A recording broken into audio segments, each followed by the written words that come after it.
Bienvenue sur Saga Ancestrale. Installez-vous confortablement, fermez les yeux et laissez-vous emporter par la légende. Si cette histoire apaise votre esprit, n'hésitez pas à vous abonner et à laisser un like. N'oubliez pas la cloche pour ne rater aucune vidéo. La légende du jour est l'Empire d'Hyperborée, la légende du soleil éternel. C'est parti. Avant même le premier souvenir, bien avant le froid des jours ordinaires, la terre d'Hyperborée baignait dans une clarté que rien n'assombrissait. La lumière était plus qu'une promesse du ciel. Elle était nourriture, voix, chaleur et mémoire insufflée jusqu'au plus petit atome de glace qui composait les rochers. En Hyperborée, on naissait en connaissant la lumière, et jamais on ne vivait un moment séparé d'elle. Lorsqu'un nouveau-né ouvrait les yeux pour la première fois, la lueur caressait sa peau et s'insinuait dans son cœur, berçant son esprit de tendresse solaire. Jamais, dans cette contrée, la nuit ne se posait sur la cime des montagnes circulaires. Les plus anciens disaient qu'elle formait un écrin autour du cœur solaire, écartant pour toujours la fatigue des ombres. Aux confins, les chaînes de pics dressaient leurs murailles d'opale et de quartz, sans fissures, sans ténèbres, pareilles à des veilleurs endormis gardant ce territoire qui ne craignait rien, sinon l'oubli. Les vents d'Hyperborée glissaient sur les prairies givrées sans bruit, comme la respiration apaisée d'un géant de lumière. Les plaines vibraient sous la dentelle des glaces frémissantes, vivantes de 1000 volutes translucides où courait le souffle du feu. Chaque brin de givre emmagasinait, refaisait briller, transmettait sans relâche l'énergie sacrée. Qui posait la main sentait un élan, une surprise, comme si on touchait un cœur d'enfant au sommeil paisible. Quant aux rivières, elles coulaient lentes et profondes à travers les entailles claires de la terre, miroitantes de feux silencieux, lustrant inlassablement les galets de diamants. On racontait, sans jamais oser prouver, que sous la plus ancienne des montagnes sommeillait le cœur du monde, capitale secrète de la lumière. Aucune mine n'y menait, aucune force n'y accédait, on en ressentait seulement la présence. De lui rayonnait la certitude ancienne que rien, nulle part, ne pouvait échapper à l'étreinte solaire. Les enfants grandissaient baignés de cette foi, pareils à l'air, invisible, indiscutable, certaine comme la mémoire du corps. Pourtant, par-delà la question des savants, la vie d'Hyperborée s'écoulait dans une simplicité éclatante. Le peuple tout entier œuvrait à chaque heure, chaque saison, pour témoigner sa gratitude au soleil éternel. Là où ailleurs le temps s'étirait entre naissance, moisson et mort, ici, les habitants organisaient leur quotidien autour d'un rituel, le chant du matin. Ce chant, pierre angulaire de toute existence, réclamait l'attention de chacun, chaque jour, et jamais la négligence n'y trouvait sa place. Bien avant l'aube, mais jamais l'aube ne débutait, car la lumière régnait toujours, les familles sortaient de leurs habitations circulaires. Les maisons, faites de lys de glace, de branchages enfouis sous la givre et de fines trames de quartz, formaient des cercles concentriques autour du temple central. Les enfants s'éveillaient les premiers, pressentant l'approche du chant. Ils glissaient leurs petits pieds sur le cristal des allées, leur rire tintant comme une promesse neuve. En silence, la communauté s'assemblait devant le temple. Celui-ci, fruit d'une architecture étrange, semblait sculpté dans un bloc unique, translucide et pétri de lumière liquide. À mesure que tous se rapprochaient, les notes harmonieuses du soleil commençaient à vibrer dans l'air. Ce n'était pas un son mais une chaleur subtile, une légèreté qui faisait battre les poignets et danser les cils.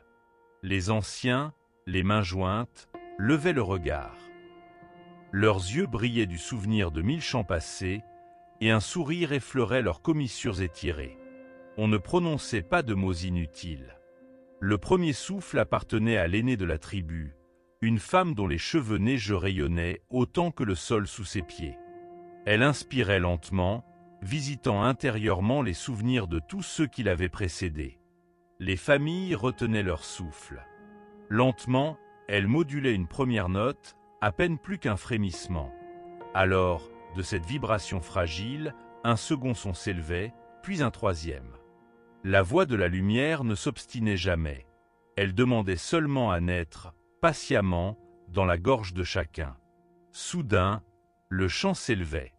D'abord ténu, semblable à une source qui s'ouvre sous la surface, puis large et profond, un fleuve traversant les canaux invisibles de la vallée. Les vieillards chantaient bas, comme s'ils accompagnaient un rêve. Les enfants, ivres de joie, déployaient leurs harmoniques claires, semant de petites étoiles dans la trame sonore. Les artisans, dont les bras portaient les traces du givre, entonnaient des notes graves, pareilles au grondement apaisant de la terre. Tous, chacun à leur manière et à leur mesure, entraient dans une même vibration. Le chant du soleil éternel ne formait pas un simple hymne. Il réchauffait l'intérieur, rallumait la circulation du sang, et plus encore, il reliait toutes choses. Dans ce chant, le souvenir des hivers passés, la mémoire du premier souffle, la tendresse pour les vivants, tout se conjuguait en une clameur unique. Grâce à lui, la vallée ne connaissait ni malheur ni division. Si parfois une ombre passait sur le visage de l'un, le chant la dissipait, comme une brume devant la torche du midi. Les échos du chant voyageaient loin, très loin, bien au-delà des limites visibles de la grande vallée. Les animaux, eux aussi, s'arrêtaient pour écouter. Les grands cerfs de givre dressaient la tête, comme s'ils espéraient saisir la promesse d'un secret limpide. Les oiseaux plumes, dont le manteau irisé de reflets indigo et or, planaient dans l'air vibrant, sculptant des arabesques à la mesure des notes. À la fin du chant, le silence retombait avec une douceur incomparable. Ce n'était plus un silence ordinaire, mais comme une laine chaude posée sur les épaules. Les bébés s'endormaient contre leur mère, apaisés par la magie qui vibrait longtemps encore dans l'air. Les vieillards s'asseyaient, satisfaits d'avoir servi encore une fois le grand équilibre. Alors, peu à peu, la journée déroulait ses heures. Les tâches n'étaient ni pesantes ni soumises. Elles étaient des célébrations. Ramasser le givre précieux dans la lumière, assembler les feuilles de quartz pour réparer une toiture, puiser l'eau des puits de cristal, tout tenait du rituel. En chaque geste, on retrouvait des fragments du chant. Un enfant hissait une pierre, il fredonnait. Sa mère tressait une corde de jonc glacé. Elle modulait à voix basse les motifs du matin. Un ancien traçait des arabesques sur la neige. Il sifflait le motif central, espérant que le soleil reconnaîtrait sa gratitude. Dans les ateliers ouverts au vent, les artisans célébraient la lumière au fil du travail. Lorsqu'ils façonnaient de petits objets, bijoux de lumière tressée ou lames courbes aussi claires qu'un rayon, ils respectaient la pulsation du soleil.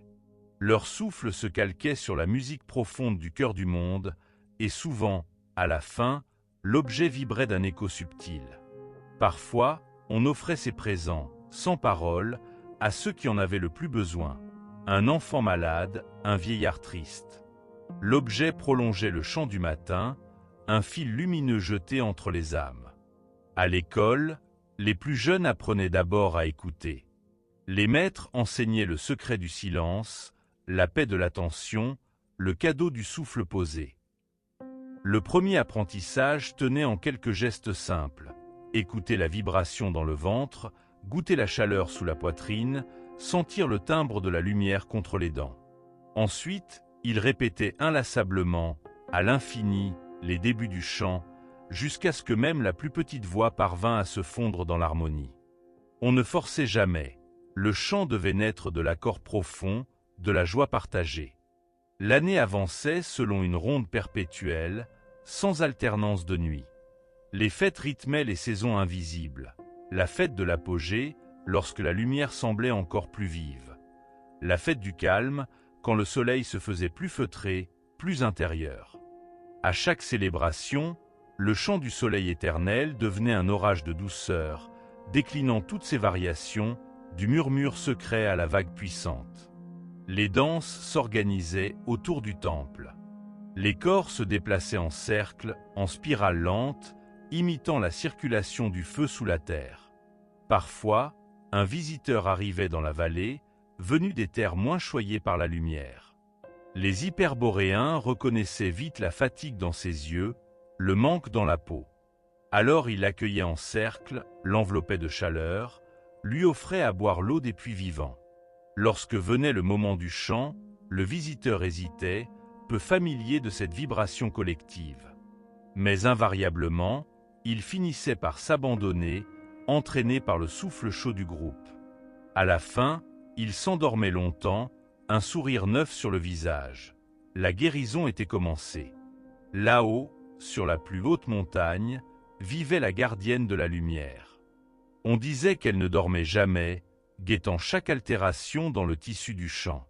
Son visage restait tourné vers le centre du monde, les yeux ouverts sur le secret du soleil. On ne la voyait guère, sauf durant la fête du silence, lorsque, descendue dans la vallée, elle lançait la première note, pareille à une perle effilochée de lumière. Sa voix suffisait à rappeler à tous que rien n'est éternel, sauf la gratitude qui danse entre les cœurs.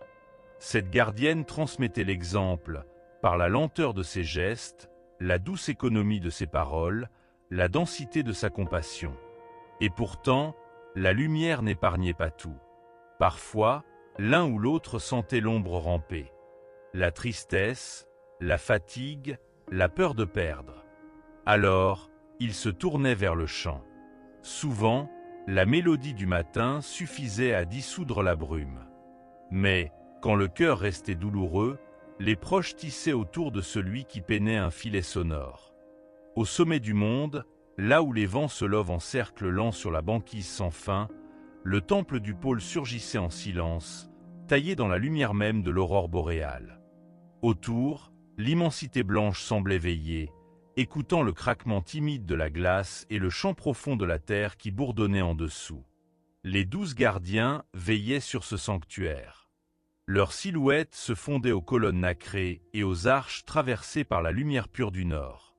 À la fois empreints de chair et d'éther, ils se mouvaient sans un bruit, et sur leur peau frémissante, des reflets dorés s'attardaient.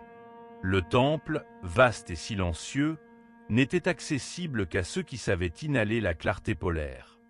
Un mur invisible, quelque chose de plus dense que la neige, retenait toute énergie vibrante nocive loin de son enceinte. C'est à cet endroit que les veilleurs de l'aurore accomplissaient leur rituel chaque matin et chaque crépuscule. Leurs mains effleurant le dôme de quartz blanc qui couronnait l'autel central, ils sentaient les flux magnétiques, des veines de force et de lumière courant sous la glace, traversant la planète comme le fil d'une grande broderie. Un souffle, un murmure à l'unisson, les gardiens entonnaient alors le chant de l'équilibre, tissant autour de la Terre une trame invisible mais solide, qui gardait la noirceur hors du cercle protégé. Parmi eux, Lysandre s'était toujours senti différent. Son visage était celui d'un jeune homme, baigné d'une patine d'argent, et dans ses yeux d'ambre couvait l'éclair d'une question qui sommeillait depuis des siècles. Il se rappelait à peine la vie d'avant, avant le serment, lorsque son corps appartenait encore aux jours qui se suivaient, ordinaires et égaux. À présent, il était partie prenante d'un tout qu'il peinait parfois à comprendre. La fraternité des 12, la pulsation de la lumière, le froid intense caressé d'aube continue. C'était son univers, et il en était le gardien. Pourtant, chaque aube levait en lui un frisson inédit, comme si un rêve ancien cherchait à émerger sous la banquise de sa mémoire. Autour de Lysandre se tenaient ses frères et sœurs. Il y avait Terra, aux longs cheveux flottants, vêtue d'une cape tissée de rayons d'aurore, dont les mains légères survolaient l'air pour y soupeser la moindre variation d'énergie. Adène, dont la voix grave résonnait en écho profond, assez puissant pour faire vibrer l'essence de la glace. Orlan, qui lisait les courbes du soleil au revers du ciel, guettant l'inflexion de la lumière la plus infime. Chacun des 12 portait une part du secret du Nord dans ses veines. Ce matin, avant même que le premier frisson doré n'effleure les dalles du sanctuaire, un trouble parcourut le cercle des gardiens. Tous avaient ressenti la même vibration, un appel venu non pas du ciel mais de la terre, du cœur même des glaces. Au début, ce n'était qu'un éclat, un son infime, comme un timbre doublé dissonant au bord de l'audible. Mais bientôt, il devint impossible à ignorer. Une onde sinueuse serpentait sous la surface, heurtant la trame d'équilibre que les gardiens tissaient chaque jour. Lysandre fut le premier à rompre le silence. Ses doigts glacés quittèrent la surface limpide du dôme. Dans la lumière vacillante, il échangea un regard avec Terra. « Sentez-vous cela ?» demanda-t-il, la voix chargée d'un frisson à la fois d'inquiétude et de curiosité. Terra acquiesça sans un mot, les paupières closes, attentive à la pulsation nouvelle. Les autres se rassemblèrent instinctivement, unis par la sensation inédite qui montait. Dans l'air, il y avait quelque chose d'inconnaissable, non pas un présage adressé aux gardiens, mais un avertissement proféré par la matière elle-même. Les murs de glace fine reflétaient des couleurs inhabituelles, plus sombres, comme si l'aurore hésitait à franchir le seuil du temple. Il y avait urgence. L'unité du cercle sacré dépendait de leur capacité à comprendre et maîtriser toute anomalie. Pourtant, quand ils entonnèrent le chant de l'équilibre, une dissonance s'y glissa. Un souffle glaçant, ténu mais tenace, brisa la pureté du timbre. Le cœur du temple trembla imperceptiblement. Adène consulta l'orbe du nord, une sphère translucide posée au centre de l'autel, capable de capter le moindre déséquilibre magnétique. L'orbe palpitait d'un éclat trouble, un sifflement sourd semblant y gronder. « La source n'est pas de l'extérieur », souffla-t-il. Quelque chose pulse sous la glace. Quelque chose que même le vent ne connaît pas. Les veilleurs échangèrent des regards chargés de silence. Depuis des millénaires, le temple résumait en son sein toutes les lignes de force de la planète. Chaque flux, chaque vibration avait une place. Mais cette onde nouvelle, froide et insistante, ne s'accordait à aucune mémoire, à aucune chanson ancienne. Elle semblait se nourrir du silence bleu des glaces, remontant vers eux comme un appel. Orlan, qui jamais ne craignait le neuf, avança « Nous devons entendre cet appel. Les clés de l'équilibre se forgent dans ce que nous ne comprenons pas encore. » Lysandre sentit alors en lui couler une tension étrange, un désordre. Lui qui vivait pour la stabilité du temple, il fut le premier à descendre, seul, sous la coupole centrale, là où la lumière de l'aurore devenait une brume épaisse, filtrée à travers les strates de givre. Sous ses pieds nus, la glace vibrait de plus en plus fort, chaque frisson s'accordant à la palpitation nouvelle. Il s'agenouilla, posa ses mains sur le sol, ferma les yeux. Il plongea, mentalement, à la recherche de cette onde qui dévastait la clarté de leur chant. Très vite, il eut la sensation de glisser, d'être happé dans un courant souterrain. Les échos magnétiques qui d'ordinaire lui paraissaient limpides devenaient troubles ici, couverts par le grondement de quelque chose d'antique. Des images indistinctes affluèrent dans sa conscience, celles d'une nuit sans étoiles, d'un silence oppressant, comme si le cœur du monde s'était assoupi depuis trop longtemps. Une voix immense, portée par la vibration même, effleura son esprit, réveille la mémoire du Nord. Lysandre releva la tête, le souffle court. Son front perlait d'une rosée glacée. Pourtant, devant lui, sur la glace, l'éclat doré du matin traçait maintenant des lignes mouvantes, des motifs inconnus, d'où s'élevaient de faibles lueurs, mystérieuses et fascinantes. Remontant à la surface, il retrouva Terra et Adène qui scrutaient la lueur inhabituelle. Terra murmura, pleine de stupeur contenue, « Jamais la lumière n'a dessiné pareil signe. » Un croissant effilé, renversé comme une barque, coupait le cercle originel. Au centre de la figure palpitait un point d'ombre, aussi dense que la nuit polaire. Les formes changeaient à vue d'œil. On eût dit un alphabet oublié, un appel gravé dans la lumière même. Adène s'approcha, pencha la tête. Le temple parle, mais ce n'est pas sa voix. C'est une mémoire ancienne, plus vieille que nous, plus vieille que la lumière elle-même. Tout au long de la journée, les gardiens demeurèrent rassemblés autour du motif mouvant. Leur chant était moins assuré. La dissonance, fragile mais têtue, s'incrustait dans leur harmonie chaque fois qu'ils tentaient de reprendre la mélodie de l'équilibre. Le flux du monde semblait hésiter, incertain entre deux pôles. Vers le soir, lorsque l'aurore entama sa longue procession sur les voûtes de glace, Terra prit la parole. Peut-être avons-nous manqué d'écouter. Il existe, sous la glace, des strates d'histoire, de souvenirs enfouis, qui attendent la bonne vibration pour se révéler. Orlan avait pris place à l'écart, observant les modulations naissantes de la lumière. D'un geste lent, il toucha le bord du dôme de quartz, ferma les yeux et laissa toute son attention se fondre dans les échos de la terre. À travers lui, un battement s'éleva, une palpitation large, temporelle, une mémoire qui ne demandait qu'à être déliée. Un chant différent, plus grave, se forma sur ses lèvres, puis enflamma le cercle tout entier d'un feu discret mais impérieux. Les 12 voix, hésitantes d'abord, se lièrent à la sienne. Une polyphonie inédite, puissante, ancienne, résonna dans la nef de lumière. La glace pleura alors, ses larmes fondant à la surface pour révéler, dans le miroir naissant, le souvenir d'une nuit sans fin où le monde avait failli s'éteindre, où les premières lueurs n'étaient que promesses craquantes sous la surface. Le message était clair. Les gardiens n'étaient pas les premiers. D'autres, jadis, avaient, eux aussi, veillé la lumière contre l'avance inexorable de l'ombre. Lysandre comprit alors. Ce qui vibrait sous la glace n'était pas une menace, mais un avertissement adressé par le passé. Le cercle sacré dépendait de leur capacité à accueillir cette nouvelle mémoire, à l'intégrer à leur champ. Un pont devait être bâti entre l'ancien et le présent, sans quoi la dissonance déferlerait et ouvrirait la brèche redoutée. La journée s'alourdit d'une tension étrange, fébrile.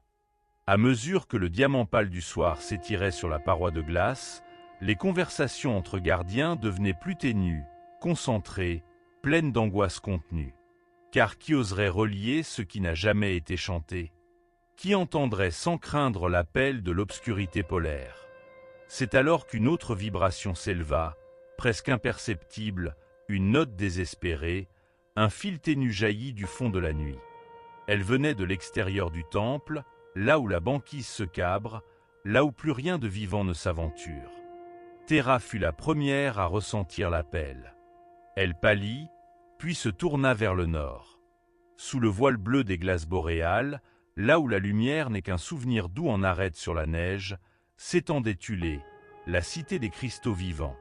La ville dormait, lovée dans sa coquille gelée, et pourtant, au plus profond de la banquise translucide, palpitaient des lumières, de minuscules battements de cœur, des respirations éthérées. Là où tout semblait figé, la vie vibrait, tissée dans la pierre claire et les vents muets. Nul ne parvenait à s'élever vers la surface sans invitation. Ici, chaque visiteur devait être choisi par la cité elle-même, gravir l'escalier en colimaçon que traçaient les veines du quartz, franchir les brumes siliciennes et se laisser fondre dans les murmures qui montaient des racines de cristal. Pour qui s'en approchait, la vision de Thulé s'ouvrait comme un rêve à demi conscient. Du cœur de la glace se hissaient des tours impalpables, leurs flancs lustrés aux reflets irisés, tantôt opalins comme la brume matinale, tantôt éclatants sous la caresse d'aurore solaire venue de très loin. Les habitants, appelés les âmes lucides, n'avaient ni chair ni ombre.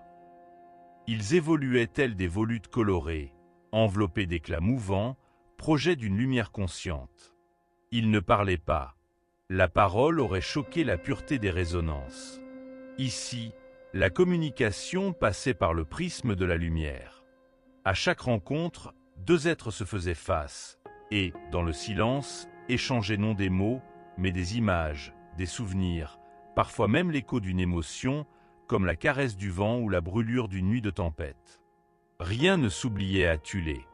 Chaque émotion, chaque souvenir, même fugitif, était gravé et cristallisé dans ces gigantesques gemmes palpitantes qui composaient la chair même de la cité. Au centre de la ville se dressait la spire primordiale, socle de tous les songes, amarré là depuis que le monde avait oublié le soleil.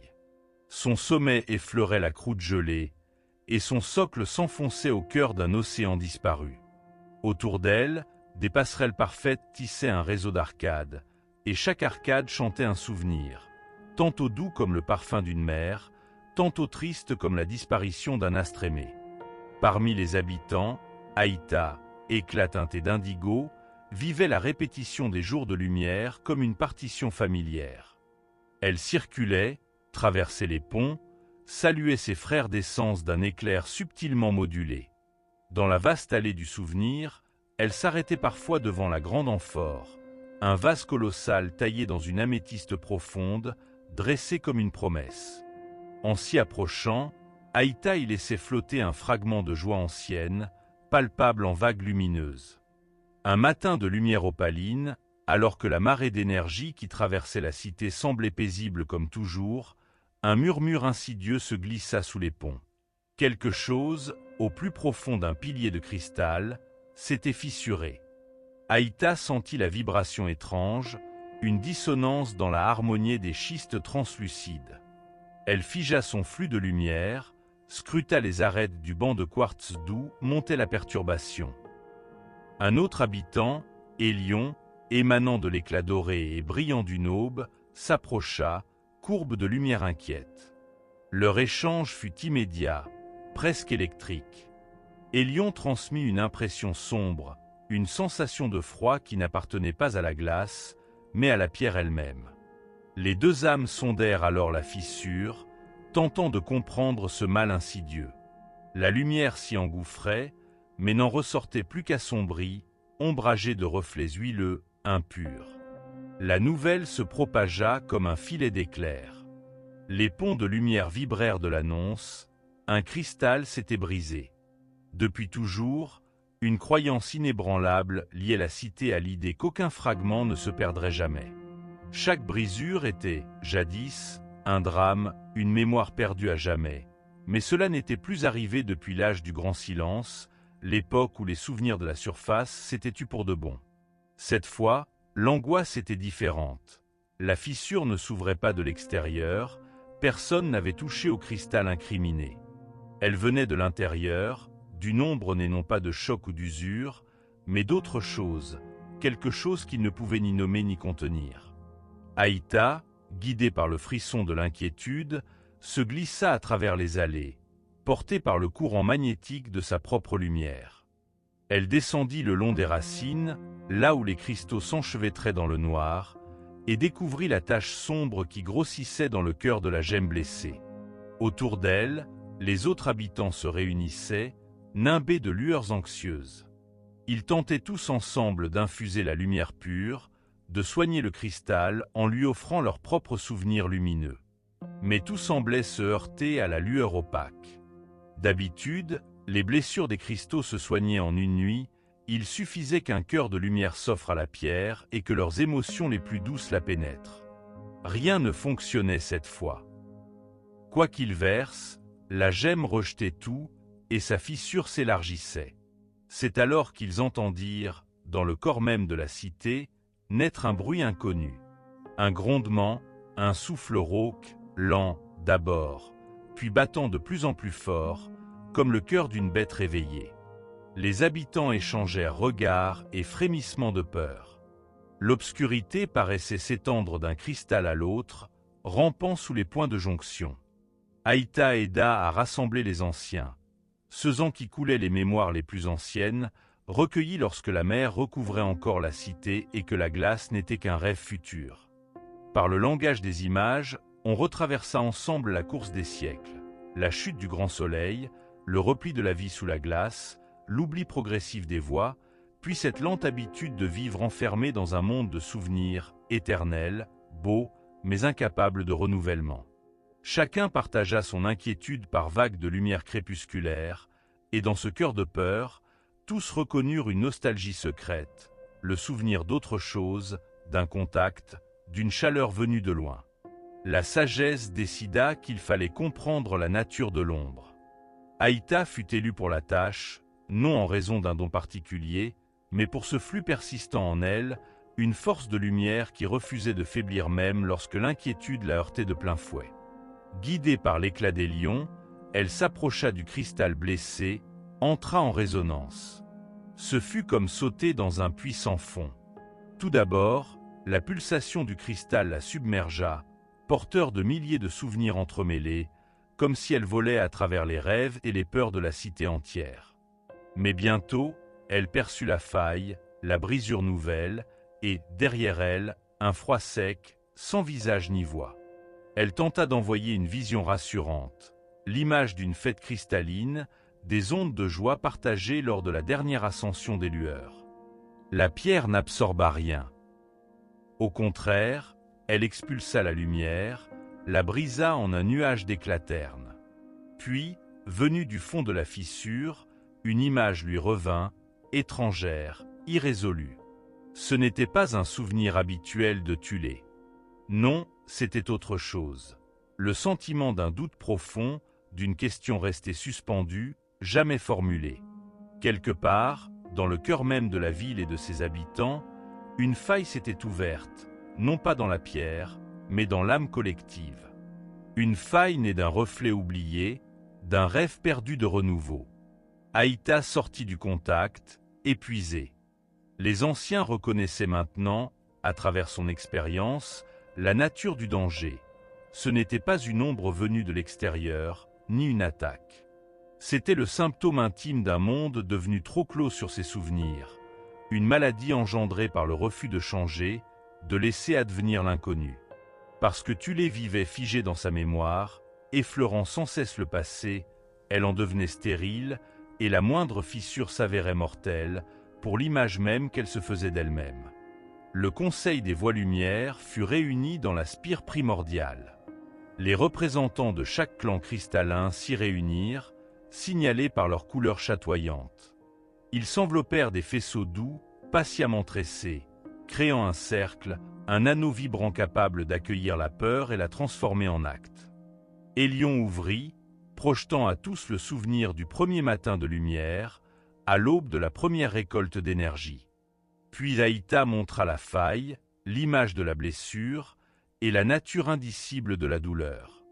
Bientôt, une idée nouvelle s'insinua dans la lumière.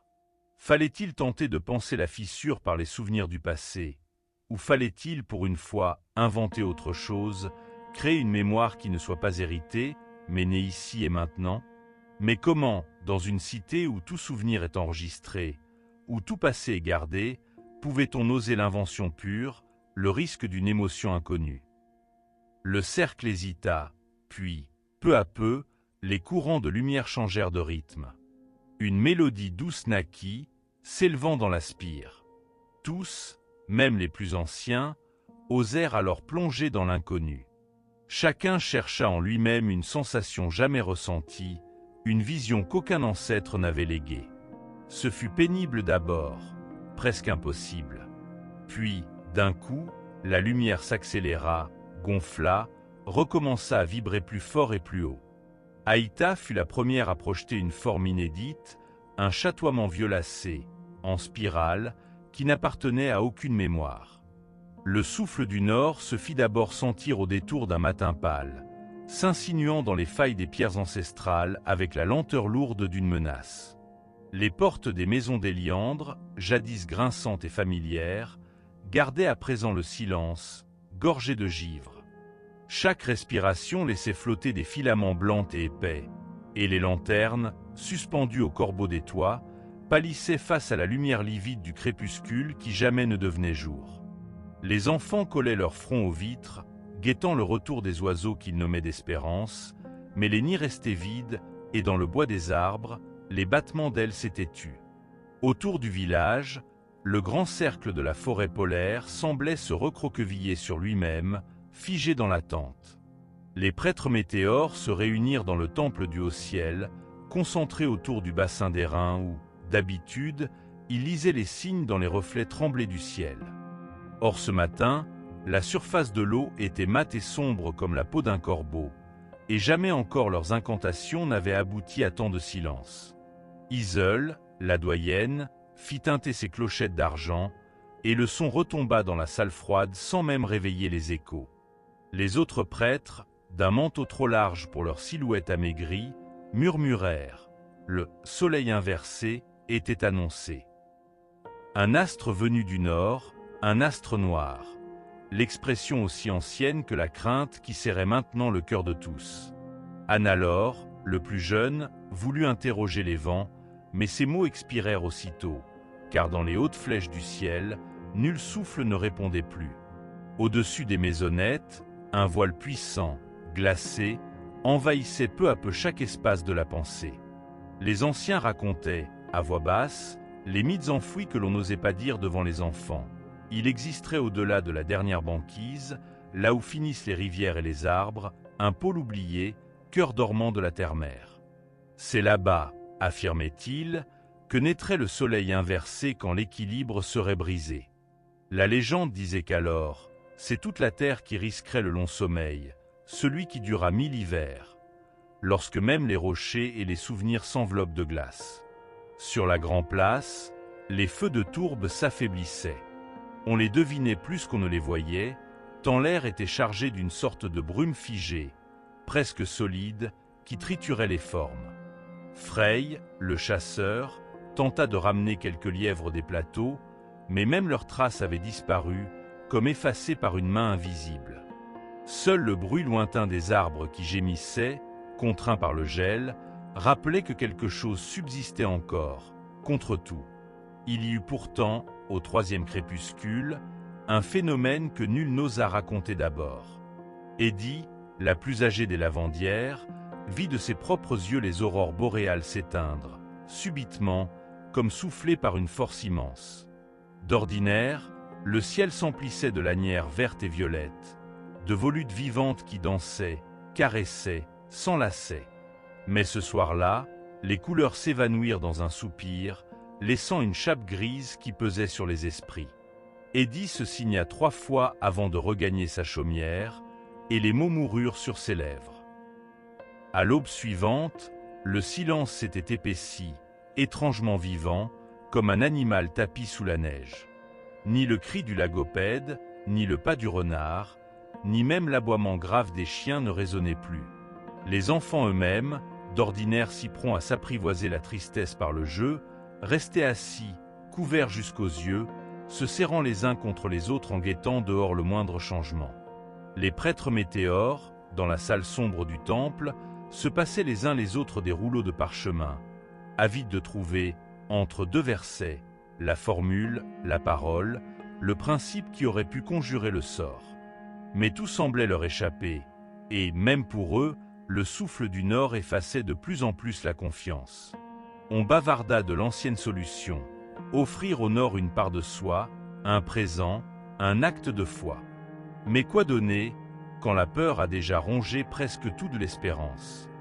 Iseul décida alors de convoquer toute la communauté sur la place, devant la statue du cerf couronné, gardien du passage entre les saisons. Ce fut un hiver muet, les vivants se tenaient à peine debout, blottis sous plusieurs couches de lainage.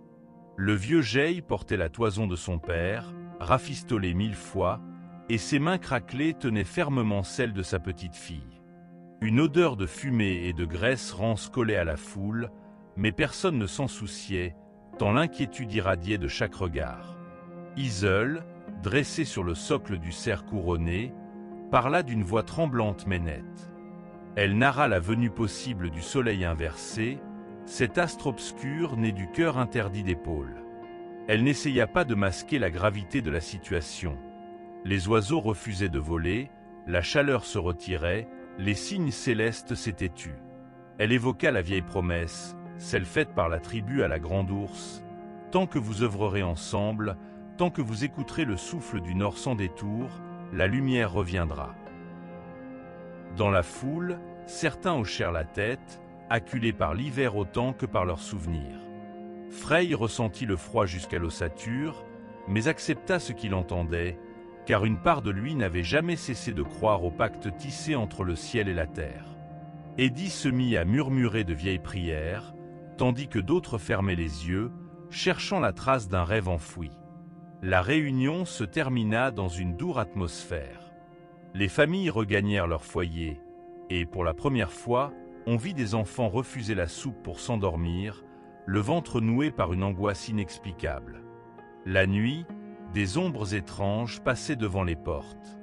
Parfois, on croyait entendre des pas sur la neige qui crisse, mais lorsqu'on ouvrait, tout était désert et muet comme une tombe boréale.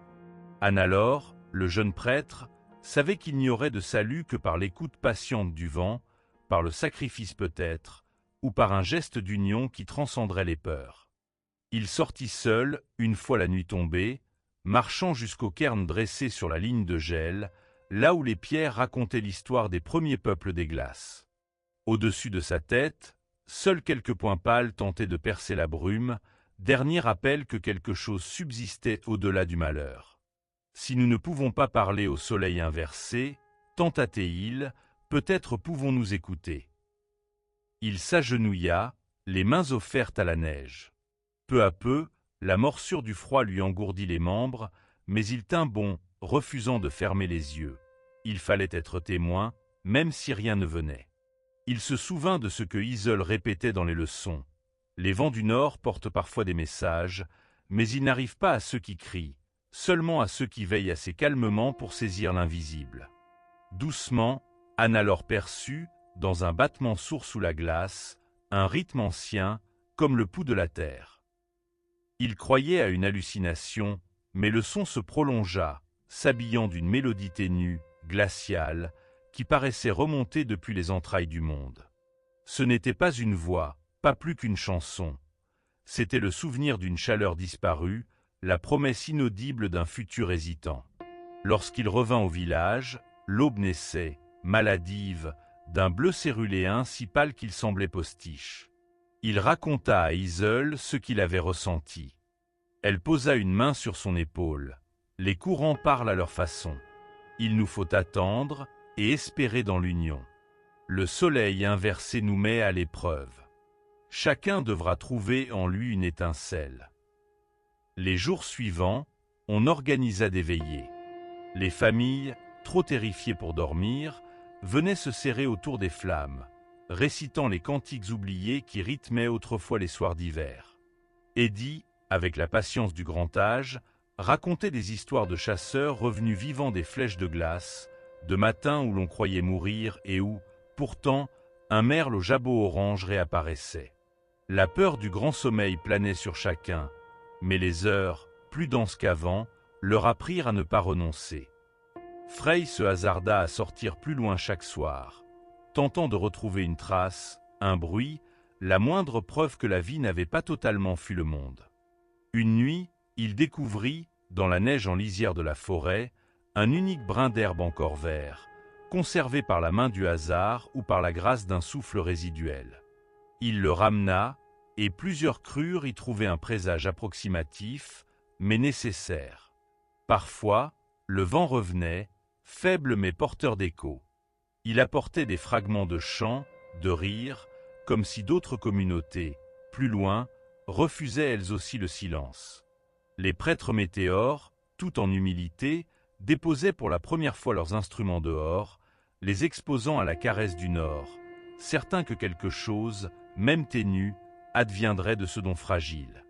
Les aurores boréales restaient absentes. Les nuits, d'une noirceur épaisse, exigeaient de chacun le courage du guet.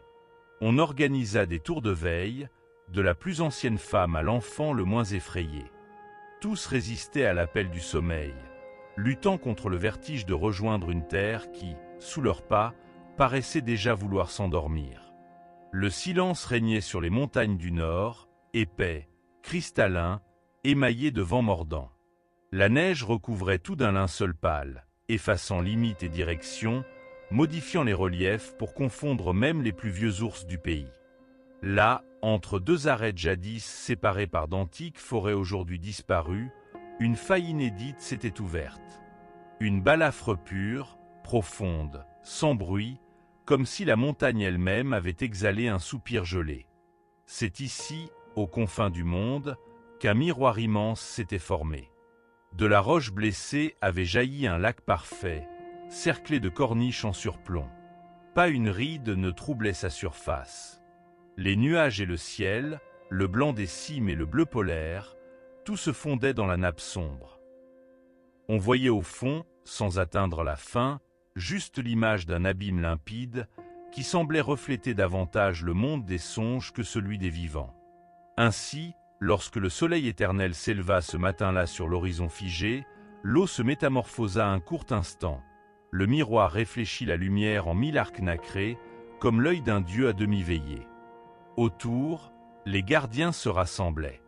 Ils venaient de loin, des forêts anciennes, des plaines sans feuilles, des citadelles de pierre.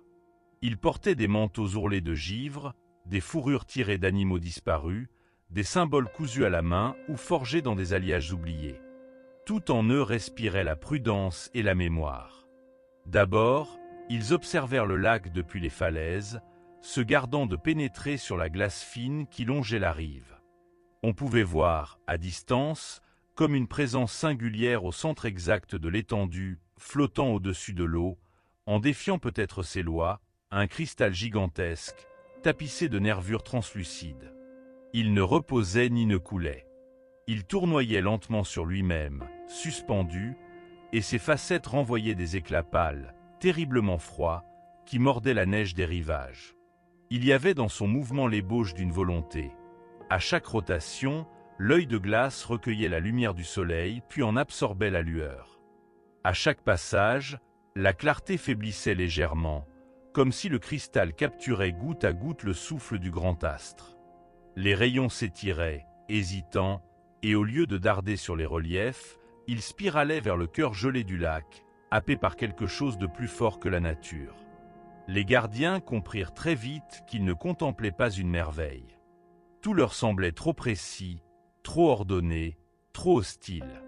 Certains ressentirent une douleur dans la poitrine, d'autres virent leur souffle se couvrir d'un givre inhabituel. La montagne frissonnait de crainte. Les animaux eux-mêmes, tapis sous les branches, hésitaient à s'aventurer près du miroir. Les plus vieux comprirent même que quelque chose dans l'ordre du monde s'était déplacé, à peine, mais irrémédiablement. Tandis que la lumière du soleil éternel déclinait sur la surface, les sages plus anciens encore que les gardiens approchèrent sur des traîneaux silencieux, menés non par des bêtes connues, mais par des créatures bâties de brume et de givre.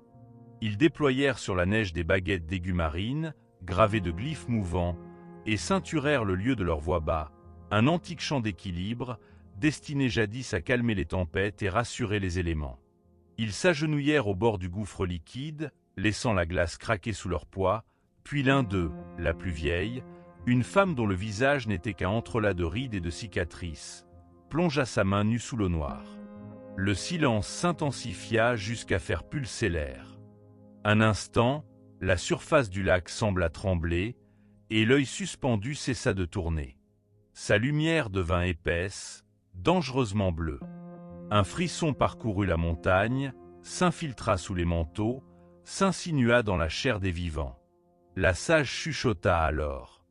Il pompe la lumière. Il la mange. Le cœur polaire réclame tout. Autour d'eux, la vibration devenait presque sonore. Les rochers, les arbres, la neige, tout paraissait aspirer dans une attente suffocante. La lumière du soleil, jadis si éclatante sur les hauteurs, s'amenuisait à vue d'œil chaque fois que l'œil de glace accomplissait une rotation complète. Déjà, certains craignaient de ne jamais revoir le jour entier. L'un des gardiens demanda, le souffle écourté. « Peut-on l'arrêter » La femme releva son regard. Dans ses pupilles, la lumière vacillait déjà. « Non, pas ici.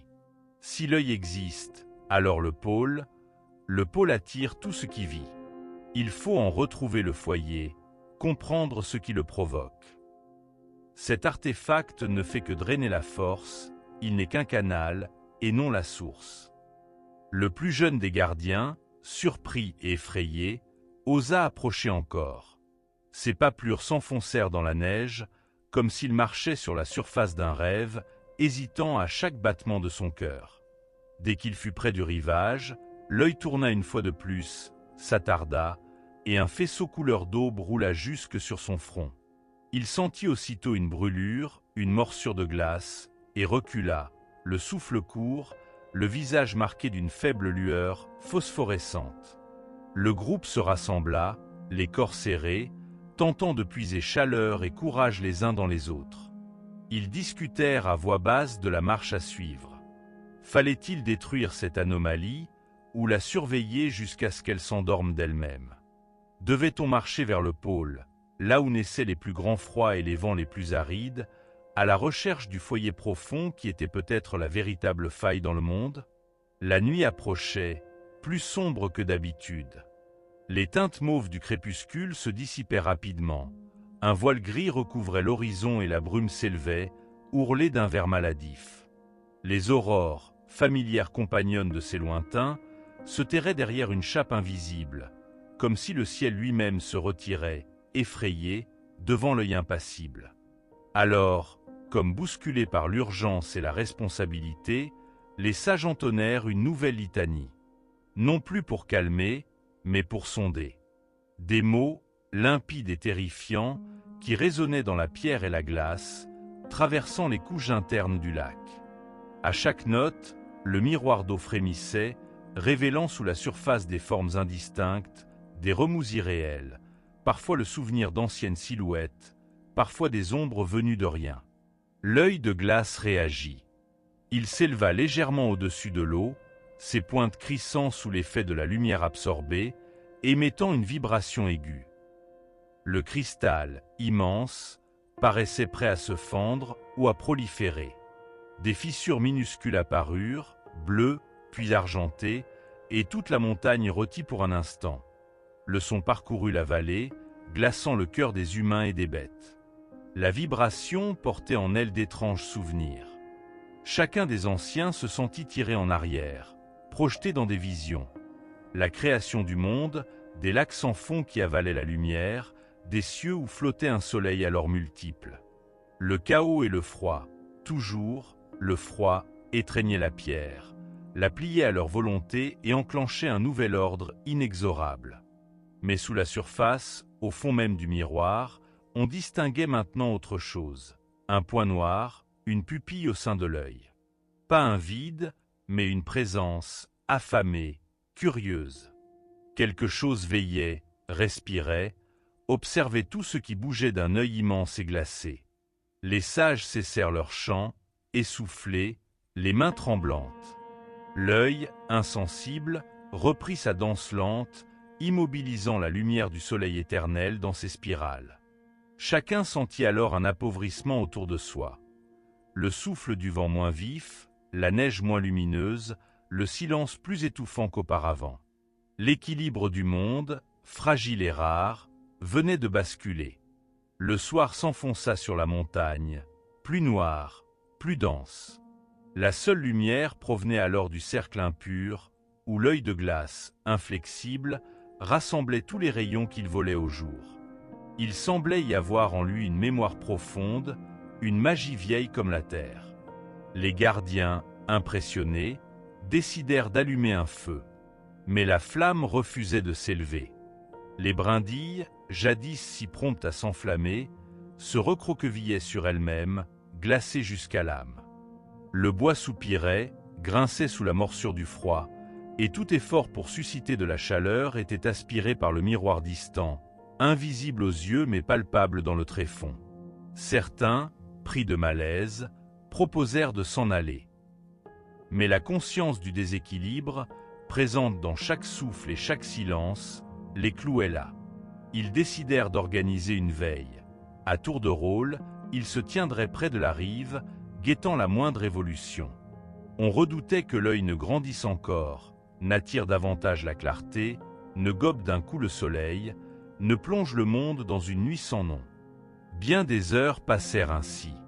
On perdit la notion du temps. Seuls les chants, les respirations rythmées et la brève lueur des pierres uniques donnaient un repère, un relais contre la faille invariable de l'hiver. Au plus fort de la nuit, un événement inattendu se produisit. Un oiseau, errant, peut-être perdu, s'approcha du miroir. Il volait faiblement, cherchant sans doute un refuge contre la morsure du froid. Mais alors, la surface de l'eau s'ouvrit, non comme une brisure mais comme une porte. L'œil de glace cessa de tourner, songeant, et l'oiseau, captivé, s'enfonça lentement vers le centre. Emmitouflés dans leurs manteaux de peau pâle, les douze s'éloignèrent du campement sans se retourner, avalés par la brume diaphane qui scintillait sous l'aurore figée. Au-dessus de leur tête, le ciel s'ouvrait en draperies silencieuses, des traînes de lumière qui ne flamboyaient plus, mais restaient étrangement suspendues, comme si le temps hésitait à continuer son cours. Les premiers pas furent pesants, tant par la lourdeur de la neige que par celle de la tâche. Ils portaient sur leurs épaules les espoirs silencieux de ceux qui étaient restés à l'abri, au bord du monde connu. La première nuit, ils dressèrent leur cercle sur une plateforme de glace dérivante. La lente dérive, imperceptible, les séparait chaque heure un peu plus de l'ancienne terre, abandon de plus en plus radical. La neige, cette nuit-là, tomba sans bruit, effaçant presque toutes les traces laissées par leurs bottes. Ils se racontèrent des souvenirs autour des flammes bleues du réchaud et chacun éprouva le besoin de taire ses pensées les plus sombres. S'il y avait, dans le vent, des paroles venues du passé, personne ne les écouta, trop attentif encore aux palpitations de son propre cœur. Au matin, ils découvrirent que la plaine, que l'on croyait plate et sûre, avait changé. Des crevasses gigantesques étaient nées dans la nuit, noires failles dans lesquelles la brume s'engouffrait comme attirée vers un puits sans fin. Leur route n'avait rien d'une certitude. C'était une négociation constante avec l'inconnu. Savel, le premier du cortège, posait son bâton devant lui, scrutait la fine lame de la glace, ses veines translucides, et cherchait à lire dans les motifs ce que la terre voulait bien révéler de sa solidité. À tour de rôle, chaque veilleur prenait la tête, solidaire dans l'appréhension. Parfois, les chiens de traîneau aboyaient sans raison apparente, puis retombaient dans un silence lourd. Après 3 jours, alors que l'aurore semblait poser sur eux une main irréelle, certains commencèrent à affirmer avoir aperçu des ombres entre les draperies de lumière. De grandes silhouettes minces, debout sur la glace ou glissant au-dessus des crevasses, tout juste assez tangibles pour que l'œil doute de lui-même. L'âme, celle qui portait la mémoire de la tribu, tenait un journal. Dans la marge, elle griffonnait. Chaque nuit, le halo se rapproche, chaque jour il s'éloigne à nouveau, mais toujours il veille sur nous. Est-ce lui, notre guide ou notre geôlier? La nourriture se raréfiait, malgré l'art du chasseur et les pièges posés avec patience. Parmi eux, Jor était le plus jeune, et son pas vif trahissait souvent une énergie que les anciens lui enviaient. Il chassait de petits oiseaux égarés et parfois, au bord d'un lac gelé, il lançait sa ligne à travers des fissures si fraîches que l'eau n'avait pas encore eu le temps d'y déposer sa gelée nocturne. Toutes les prises étaient partagées également, les visages occupés par la gratitude, ou peut-être le doute, car chacun sentait que cette hospitalité de la banquise n'était qu'un sursis. Au 7e jour, ils rencontrèrent un mur de brouillard impénétrable. On disait, dans les légendes, que les esprits perdaient leur chemin dans ces pâleurs opaques et que l'on pouvait marcher 1000 fois autour d'un même bloc de glace sans le savoir. Les 12 négocièrent leur passage d'un silence absolu. Il n'y avait aucun son, ni craquement de la glace, ni bourrasque, seulement le martèlement feutré de leurs bottes. Il semblait qu'à l'intérieur du brouillard, les contours du monde devenaient incertains, comme s'ils traversaient le rêve de quelqu'un d'autre. L'âme resta près de la main de Savel, sentant à chaque pas que leur confiance, à défaut de repère, était leur unique guide. Au moment où le voile opalin se dissipa, ils se retrouvèrent au bord d'une étendue immaculée, et tous sûrs qu'ils avaient franchi un seuil, une porte d'un genre invisible. Dès lors, le froid se fit plus pur, plus cinglant, et l'aurore, toujours suspendue, illuminait la neige déformée, creusée par le vent en arches et cannelures. Parfois, une brise venait porter une bourrasque de cristaux, les enveloppait puis les délivrait, laissant derrière elle une sensation d'avoir traversé l'épiderme du temps. Il devint difficile de parler. Les mots s'évaporaient dans l'air gelé avant d'atteindre l'oreille de l'autre. Ils durent inventer un langage de gestes pour se signaler un danger, une pause, ou le simple besoin de partager la beauté étrange de ce lieu. Les nuits, ils dressaient leur abri au creux d'une dune de neige, cernée par le silence sidéral. Un soir, alors que le feu palpitait faiblement, une voix monta, ténue, du fond d'un rêve, « Nous sommes là ». Savel crut d'abord à une hallucination, mais le lendemain matin, il trouva les autres figés, émus ou troublés, selon leur caractère. Chacun avait, dans la nuit, entendu murmurer son nom et pressenti la présence familière d'un proche disparu. Les 12 veilleurs n'osèrent s'en parler immédiatement, mais plus tard, au détour d'un piège refermé ou d'une marche harassante, le secret leur échappa, et la peur se mêla à la tendresse. Ici, les âmes des ancêtres pouvaient toucher encore les vivants. De tels murmures reprirent plusieurs nuits.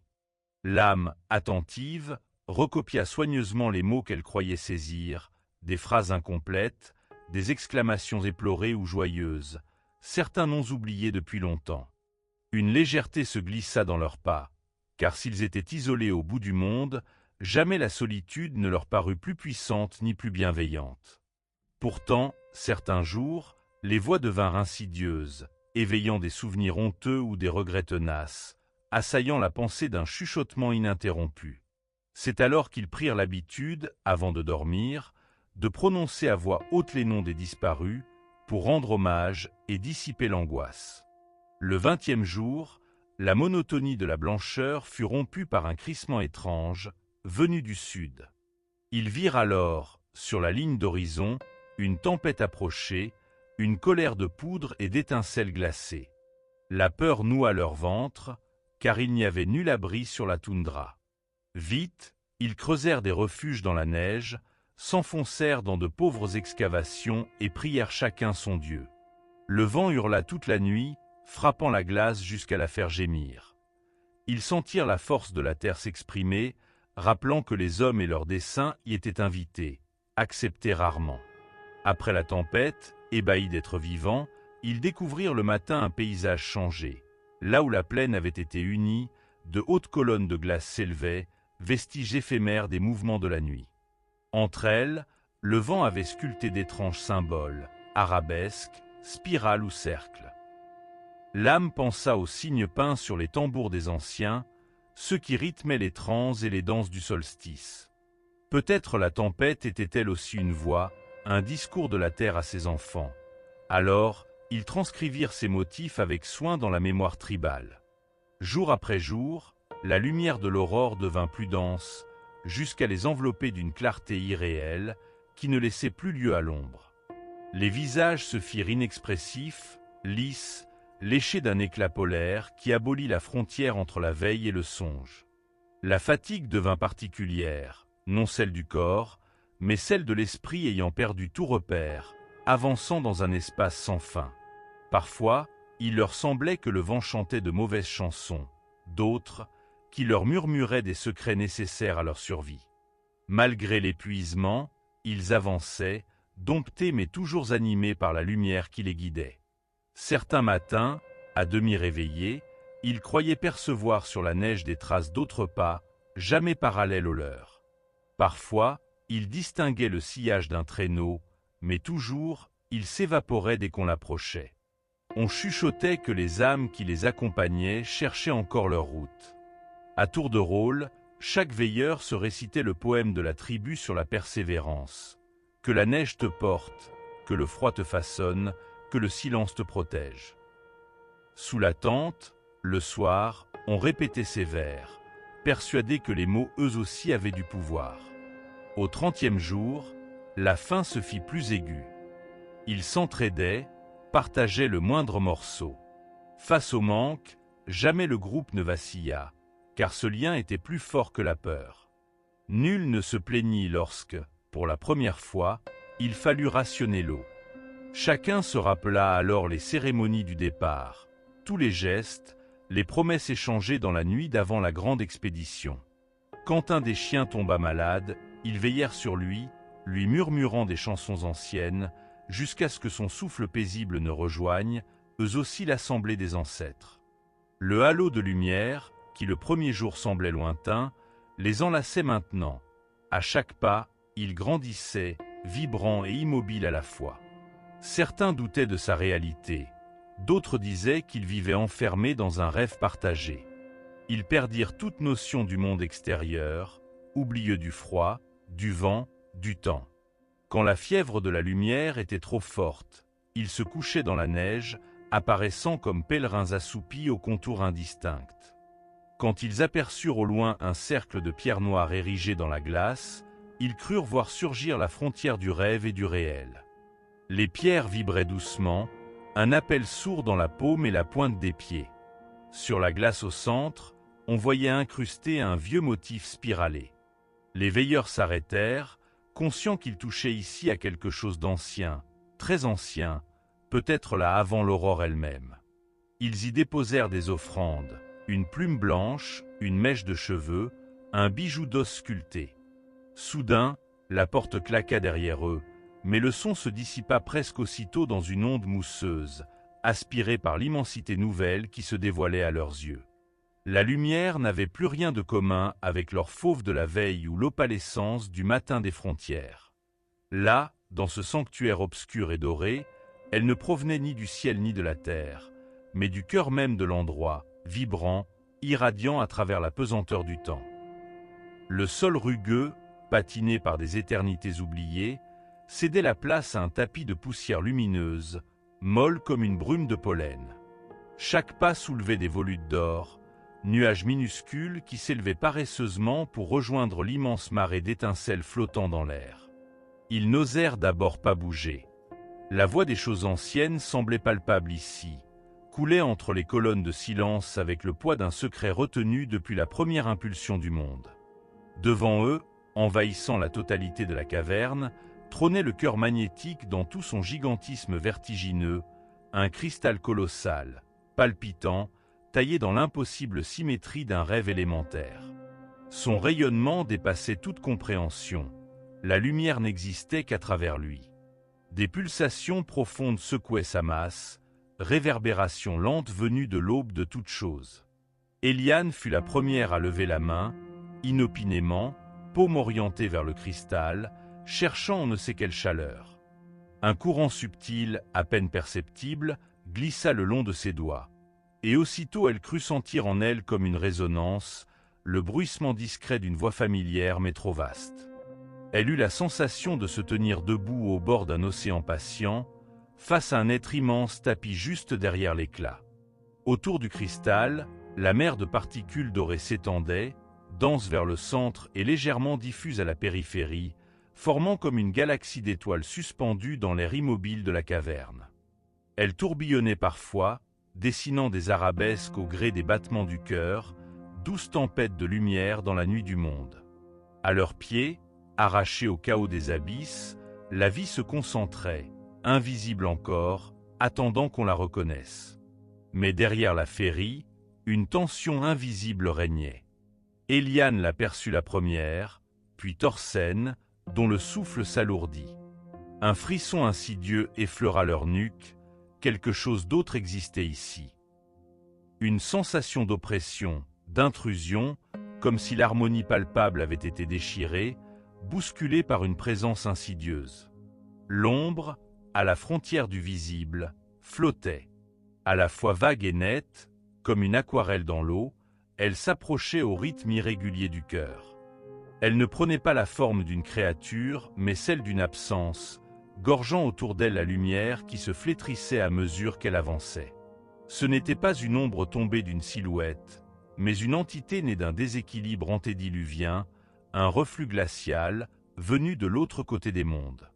La présence ne disait pas son nom, et c'était peut-être pire ainsi.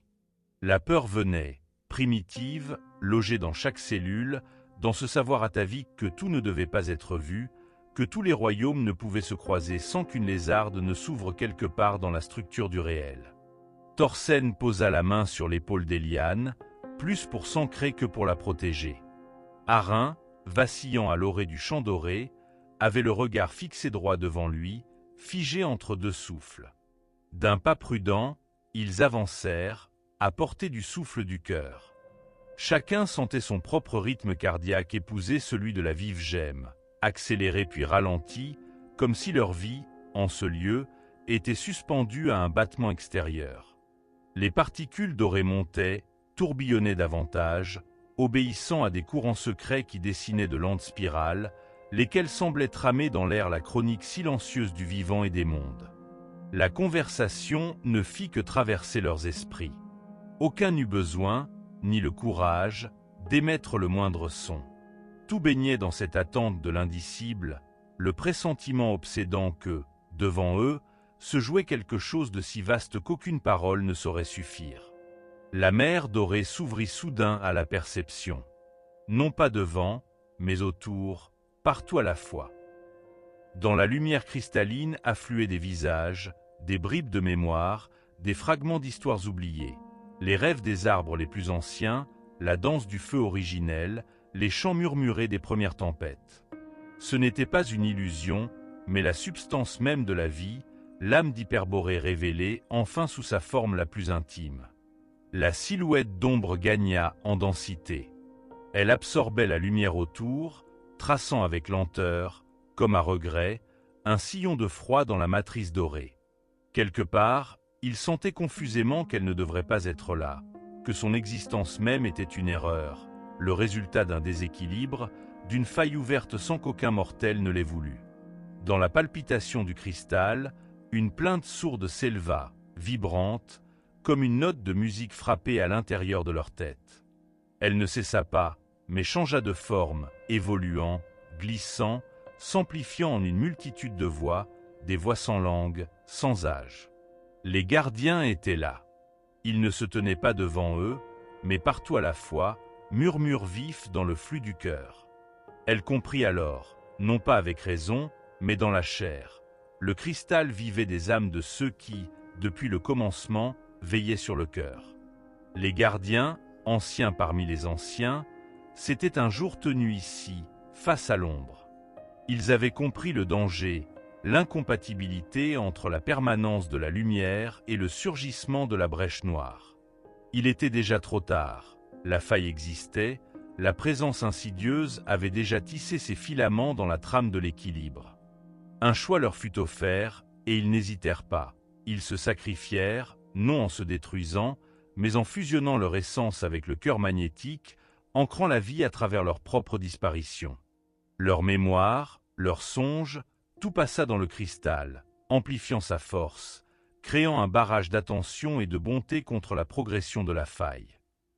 C'est ainsi que naquit la première aurore, ce cri muet, cette vague de lumière que chaque peuple, chaque espèce, chaque brin d'herbe ou de plume percevait parfois, sans le savoir, comme le sentiment soudain que tout est relié, que rien n'est jamais vraiment perdu. La première aurore fut, pour la terre, ce que le souffle est pour l'enfant, une promesse, un recommencement fragile. La mer de particules dorées s'embrasa. Un par un, chaque point de lumière se mit à vibrer, à gonfler, irriguant la caverne d'une chaleur fragile mais victorieuse. Au même instant, la silhouette d'ombre sembla tituber, vaciller, reculant devant la poussée vive de cette aurore intérieure. Là où l'obscurité cherchait à gagner, le rayonnement augmenta, jusqu'à masquer totalement son contour. Mais l'équilibre ne fut pas une victoire écrasante. Jamais, comprirent-ils, l'ombre ne disparaîtrait tout à fait. Elle resterait tapie, veillée, contenue par le souffle unifié des âmes gardiennes, mais toujours prête à éprouver la solidité du barrage. Le cœur magnétique lui-même emportait la cicatrice.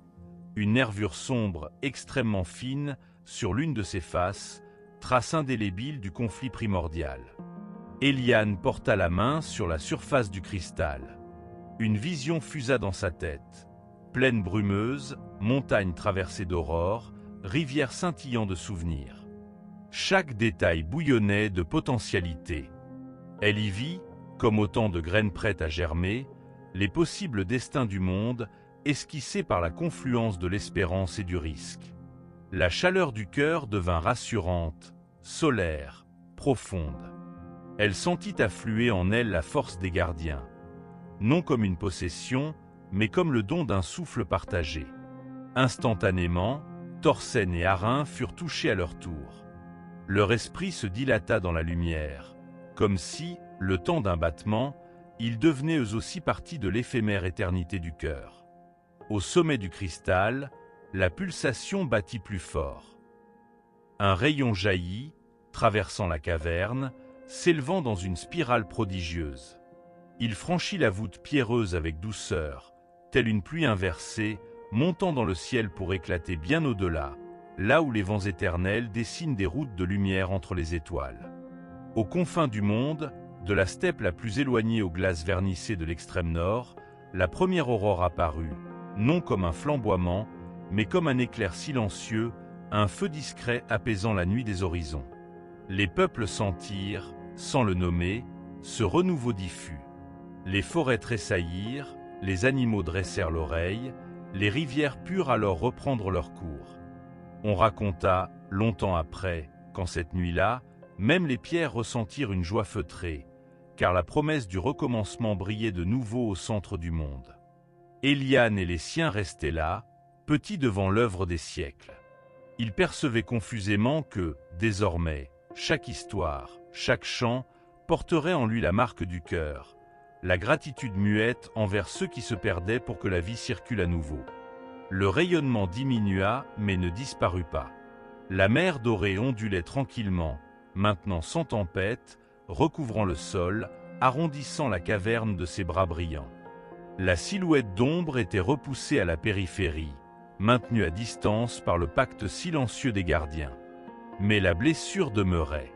La nuit s'étendait sur Hyperborée, une nuit plus profonde que nulle autre connue de ceux qui vivaient sous le regard du soleil éternel. Leur astre, qui semblait jadis insensible au temps, commença à vaciller, projetant sur la neige des éclats blafards et vacillants. La lumière, avant si pure, s'effilochait, laissant glisser sur la blancheur originelle des ombres inédites, douces et mortelles à la fois. C'était la crépuscule immense, quand les lourds nuages dévoraient les derniers reflets d'or dispersés sur les aiguilles gelées des sapins aux confins. Hyperborée, île triomphante entre la mer et la glace, n'était plus que silence et écho. Des palais cristallins, il ne restait que le souffle du vent, errant entre les colonnes éclatées, et le grondement de la neige qui s'éboulait le long des falaises d'ivoire. Coupés de leurs gardiens, les lumières protectrices s'étaient taries. Les sentinelles ailées avaient disparu, les licornes polaires s'étaient enfoncées dans les crevasses, jusqu'à devenir respires dans le vaste souffle hivernal. Un froid venu d'un autre univers, d'une nuit avant la nuit des mondes, se déposait sur la peau des derniers survivants. Ils étaient peu, enfants d'anciens dieux, dotés d'yeux pâles et de longs manteaux soyeux, cueillis dans les jardins givrés de la cité.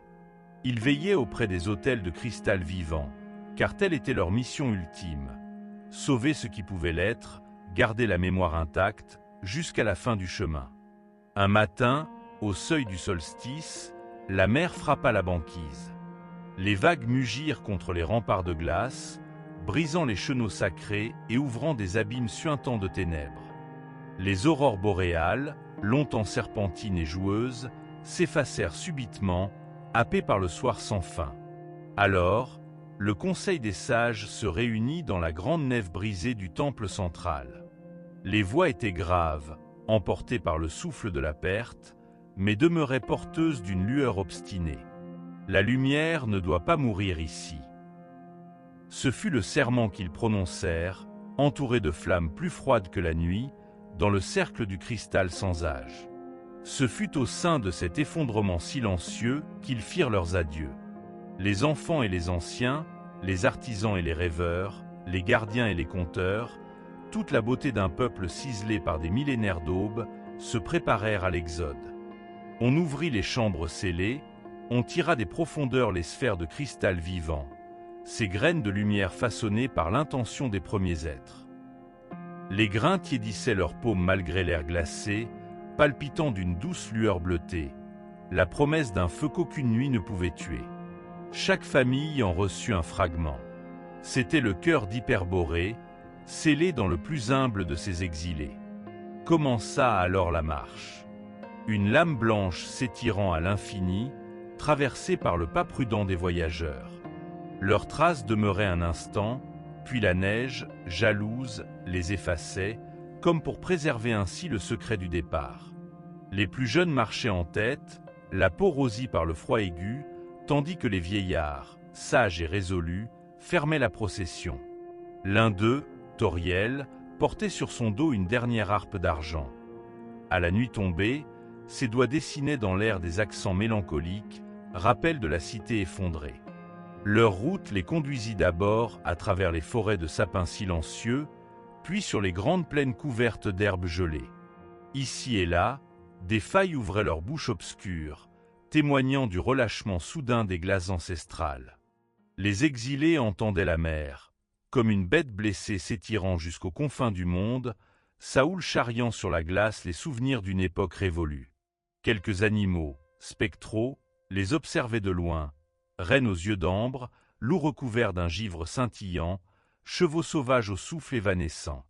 Parfois, ils s'arrêtaient, déposant au sol les fragments de cristal, les gardant à la chaleur de leur peau, et priaient, invoquant les gardiens disparus. Dans la nuit boréale, une lueur descendait alors doucement, enveloppant le groupe d'une brume lactée et tiède. Ils savaient ainsi qu'ils n'étaient pas seuls, que le souvenir persistait, porté par des mains invisibles. Les jours devinrent à peine distinguables des nuits. Toujours, le crépuscule baignait leur progression de lueurs incertaines. Les aurores, jadis prodigues, se limitaient maintenant à quelques balbutiements de vert et de violet, pâles empreintes de l'ancien règne. Les vagues dévastatrices se faisaient plus rares, remplacées par d'immenses craquements, des effondrements qui ouvraient des gouffres sans fond, où l'eau disparaissait en grondant dans l'obscurité. Le vent du sud leur apportait parfois des parfums inédits, des relents de tourbe, de bois mouillé, d'algues entêtantes venues de terres inconnues. Bientôt, ils quittèrent la grande blancheur, s'aventurant sur des rivages où la neige fondait en veines humides. Sous leurs pas, la boue, puis l'herbe, enfin la pierre nue. Le ciel, moins compact, révélait quelques étoiles.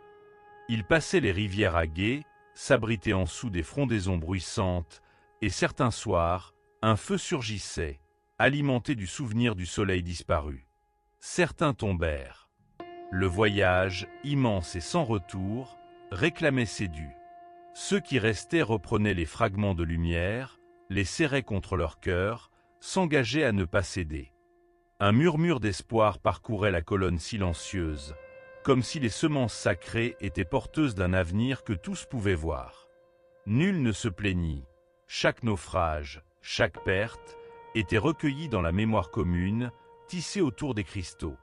Les rescapés allèrent, de vallée en vallée, de fleuve en montagne. Des semaines s'écoulèrent, puis des lunes, et le pôle disparut derrière eux. Les premières terres tempérées, baignées d'un soleil neuf, se présentèrent comme une mosaïque d'eau vive et de prairies dorées. Là, la lumière qu'ils portaient semblait palpiter plus fort, impatiente de rejoindre une terre nouvelle. « Bientôt, nous bâtirons », murmurait Dolna, l'une des voyageuses, veillant sur un groupe d'enfants. Elle avait tressé pour eux des couronnes de saules, y insérant de minuscules étincelles de cristal. Bientôt, une cité d'or s'élèvera, et le souvenir d'Hyperborée aura un nom. Les enfants souriaient, trop jeunes pour se souvenir du pays originel, mais déjà nourris de la flamme du renouveau. À leur passage, d'autres peuples, restés à demi sauvages, découvrirent ces hommes du Nord, allant comme des dieux sur la terre nouvelle. Certains les accueillirent avec crainte, d'autres avec émerveillement. Leurs mots, faits de neiges anciennes et de poésie céleste, furent semés dans le sol, mêlés à la parole des autochtones. Les graines de lumière, offertes en don ou dissimulées au cœur des rivières, se nichèrent dans les replis du monde. La première cité surgit là où les eaux, limpides, recouvraient une dalle d'obsidienne. Ce fut Mu, la cité des reflets. On y planta, au sommet du tertre central, le plus grand fragment de cristal vivant. Son rayonnement attira peu à peu les errants, les exilés, les rêveurs du Sud. Des maisons de roseaux furent construites, puis des temples de pierre, tous dominés par la grande lumière intérieure. Les histoires d'Hyperborée, murmurées chaque nuit, se fondirent aux légendes locales, enfantant de nouveaux récits.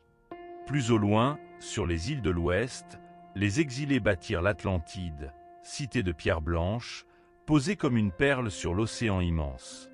Ici, la lumière boréale prit des teintes aiguës marines, influençant le cristal jusqu'à la faire chanter au vent marin. L'Atlantide devint bientôt carrefour d'échanges, source d'une sagesse étrangère que les voyageurs venaient quérir de tous les horizons. Dans les salles baignées d'azur, on honorait la mémoire de la cité perdue, entre secrets murmurés et chants égrenés à la lueur des cristaux. Un autre groupe poursuivit encore plus loin, franchissant les deltas, les montagnes, les grandes steppes miroitantes, jusqu'à atteindre le lit d'un fleuve infini. Là, sur les rives limoneuses, on fonda Sumer. Les premiers temples, dressés vers le ciel, furent bâtis autour de cristaux polaires, et l'on donna à ce lieu un nom tiré du Nord oublié.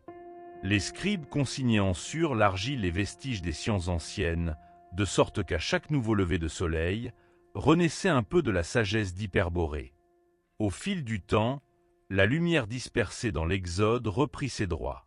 De cité en cité, de récit en récit, elle fut transmise, affinée, parfois trahie, mais jamais totalement éteinte. Dans les rituels des prêtres de Mu, des oracles d'Atlantide, des scribes de Sumer, résidait encore un éclat du Grand Nord, une souvenance indéfectible. Dans les veillées, les anciens d'entre les exilés rassemblaient les enfants.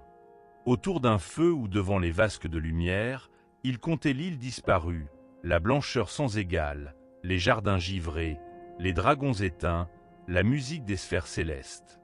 Les enfants, fascinés, pleuraient ce qu'ils n'avaient pas connu, sentant couler en eux les ruisseaux du passé.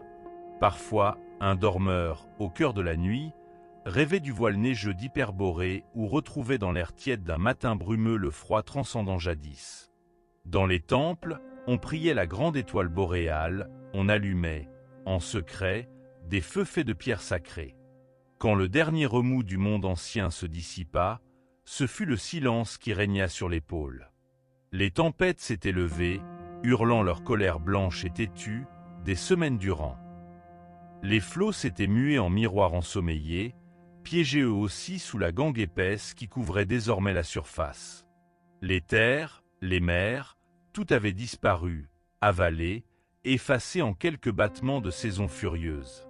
Le vent, façonné par l'absence de tout obstacle, filait sans fin, seul sculpteur des reliefs éphémères, et il semblait, parfois, qu'une âme invisible s'aventurait en ce désert bleu et argent. Là où jadis s'étendaient prairies, forêts ou labyrinthes urbains, ne persistait plus rien de vivant à l'œil nu, aucune ombre, aucun cri. Sur des milliers de kilomètres, la glace ondulait, ses veines luisant sous la caresse persistante du souffle arctique. Certains fragments de l'ancien monde subsistaient, suspendus sous la glace tel un rêve pétrifié. Quelques arbres, mutilés, retenaient dans leur cœur une sève gelée. De vieux feux de camp, étouffés, n'émettaient plus la moindre chaleur. Le silence, lourd, plein, inviolé, inhabité. Mais ceux qui survécurent aux tempêtes et au gel, les derniers hommes, ne purent jamais s'accoutumer à cette absence de bruit. Même dans leurs abris serrés, creusés au ventre des brisures les plus profondes, il leur semblait que le silence n'était pas une mort, mais une attente, un répit traqué par un secret murmure. Dans l'humidité grise, à la lisière du sommeil, quand la fatigue usait les résistances, certains racontaient avoir perçu une vibration délicate, à peine plus intense qu'une étoile. Un son pur, si fragile qu'ils doutaient d'abord d'en être témoins. Ezran fut l'un d'eux. Ces nuits étaient peuplées de visions. Il repassait dans sa mémoire les souvenirs mêlés de son disparu. Le ruissellement de l'eau vive, le craquement du bois, le chant des oiseaux, et les confrontait au silence blanc de son présent. Mais plus d'une fois, au cœur de la nuit, tourné sur sa couchette d'osier et de peau, il avait senti autre chose, quelque chose de si subtil que ce n'était d'abord qu'une impression, la certitude d'une présence qui effleurait ses pensées. Un matin, alors que la lumière filtrée glissait sur la glace translucide, il décida de partir, seul, loin des grottes et de la chaleur, à la recherche de ce chant indicible. Il marcha pendant des heures, traçant des arabesques sur la plaine immaculée. Sa respiration brisait l'air vif, et son souffle s'envolait en panache invisible dans ce monde trop froid pour le brouillard. Il commença à croire qu'il avait rêvé, ou que la folie du froid avait posé ses doigts sur son esprit. Mais il sentait, dans le lointain, la promesse d'un secret enfoui. Chaque pas le rapprochait d'un territoire inconnu, où la surface gelée miroitait tel un abîme, et les sommets s'effondraient dans le néant. La lumière polaire, faible et folle, diluait le jour et la nuit en une pâleur suspendue. Ezran s'arrêta près d'une brisure dans la croûte de glace, un gouffre si profond que nul ne pouvait en sonder la fin. Il s'accroupit, tendit l'oreille, ferma les yeux. Ce fut alors que le vent se leva, frôlant son visage, portant avec lui un écho à peine audible. Ce n'était ni le gémissement de la tempête, ni la plainte du monde effondré. C'était autre chose. Une note limpide, comme la résonance d'un fil d'argent caressé par une main invisible, soutenant un accord ténu sans jamais faiblir ni se rompre. Le son montait, se levant autour de lui, se glissant sous la peau, franchissant les barrières que le silence avait dressées dans son cœur. Ezran sentit sa poitrine se remplir d'un feu nouveau. Il suivit ce fil, se pressant contre la glace, murmurant des mots d'un ancien tant qu'il ne se souvenait plus d'avoir appris.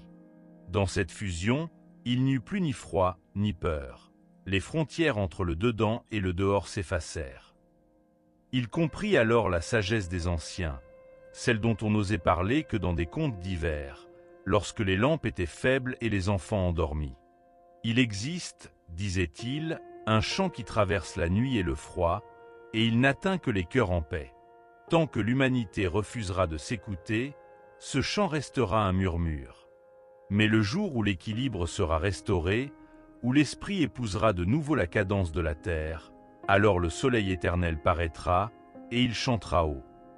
Ezran demeura longtemps, la tête inclinée vers la faille, écoutant. Dehors, il n'y avait plus que le mur des glaces sur lequel s'effilochait tout espoir. Mais, dedans, il percevait une force immense, indestructible. Ce n'était pas un simple son, mais une harmonie, un tissage de lumière et de couleurs si fines qu'il les voyait danser à la limite de ses paupières closes. À travers lui, la mémoire du monde palpitait encore. La promesse d'un retour, le souvenir d'une promesse faite, visage contre visage, de l'homme à la terre.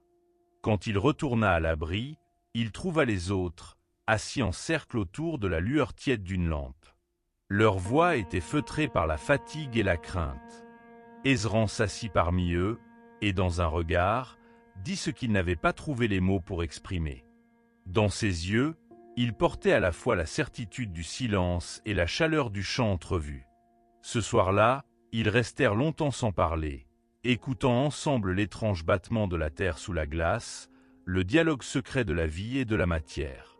Les jours qui suivirent, d'autres furent tentés par le chant, parfois anciens, parfois jeunes. Tous ne revinrent pas, car le monde polaire pouvait se refermer sans prévenir, emprisonnant les âmes trop confiantes dans son ventre glacé. Mais ceux qui retrouvèrent la lueur fragile de la vie humaine décrivèrent, à voix basse, le miracle d'un son qui ne traverse pas l'oreille, mais le cœur.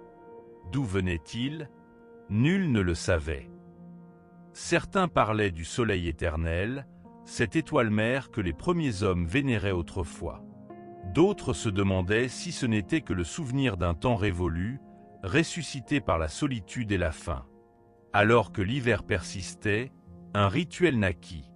Chaque soir, hommes et femmes déposaient sur la glace quelques pierres, de petites offrandes, d'étranges fresques que le vent détruisait au matin.